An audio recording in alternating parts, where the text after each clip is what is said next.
And with that being said, guys, let's get to our AFL fantasy segment. Now, unfortunately, I wasn't able to record this week a video for it, but I will do a quick little review of it now. So with that being said, over the week, I had a pretty decent round 13. I got 1,856, which was ranked 12,086. So not the greatest, but I mean, I'm going to take it.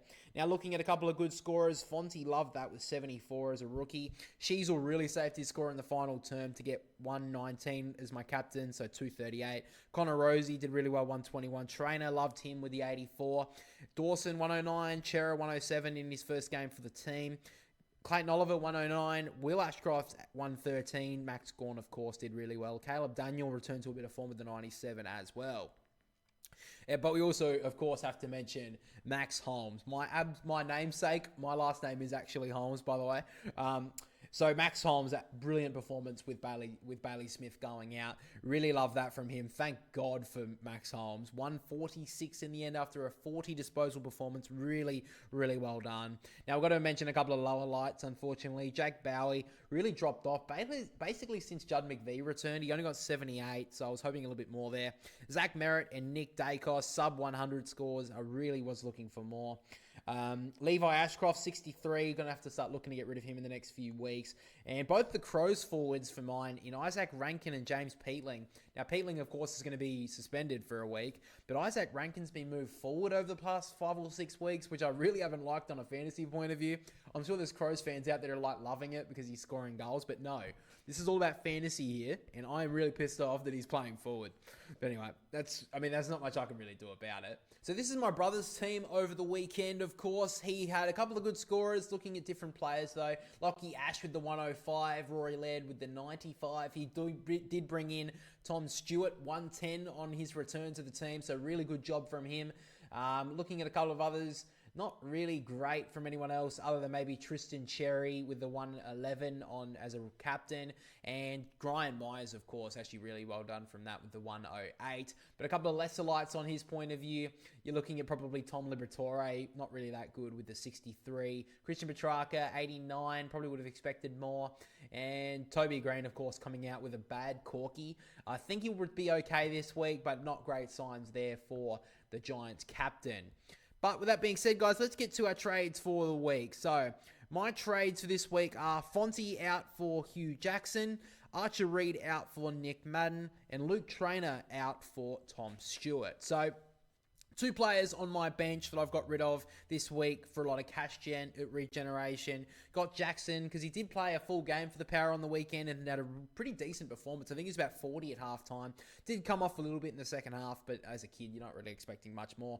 Madden had a really good debut for the Giants. Scored 81 against Vizentini. So it's going to be a little bit tougher for him against more experienced ruckman. But I think he showed some decent signs there for the Giants. And Tom Stewart, I'm on that train. I think that every single year, he always has a very poor start to the year. He either I think it was last year, he got tagged most of the first half of the season, but then he just comes good in the last half of the year. So I think I'm on that train now. My brother's convinced me. So I'm going to be picking up Tom Stewart this week, and then hopefully that's going to propel my team even further forward. Now, my brother's trades at this moment are Caden Cleary out for Neil Erasmus, Xavier Lindsay out for Hugh Jackson, and then he's got rid of Levi Ashcroft for Adam Chera. So at this point, I think we're basically just trying to copy each other's teams to see who can score more points at this moment in time. I don't know.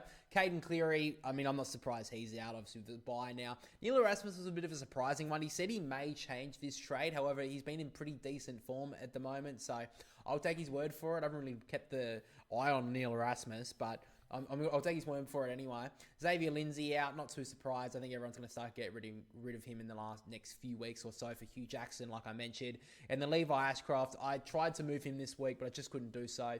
So he's gone with Adam Chera. Carlton have a very good couple of weeks coming up.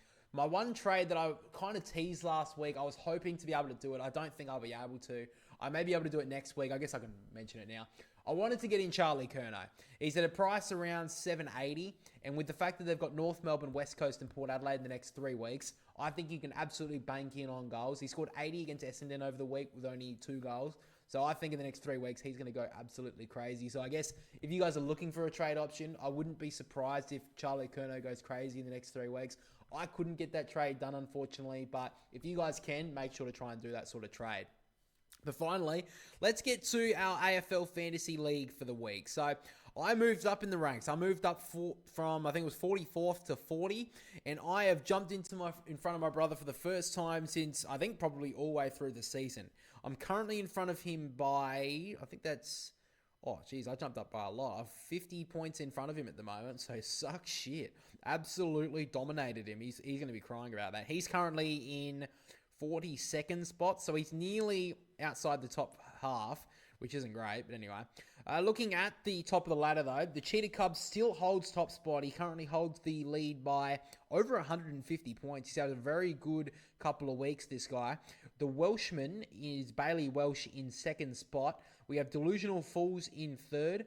Len Never Pretends, that's Lenny, in fourth. Unfortunately, my boy, Pub Feed with Sauce, has dropped all the way down to 7th after a tough week, unfortunately for him. So he was right up the top. Number one AFL fantasy person after round one. Unfortunately, since then, he's dropped away a little bit. I'm still banking on my boy jumping back up into the top 5 very shortly. And my favourite name in the top 10 at the moment, Bosch69, Tim Plunkett, is in 5th spot. So I like that guy as well.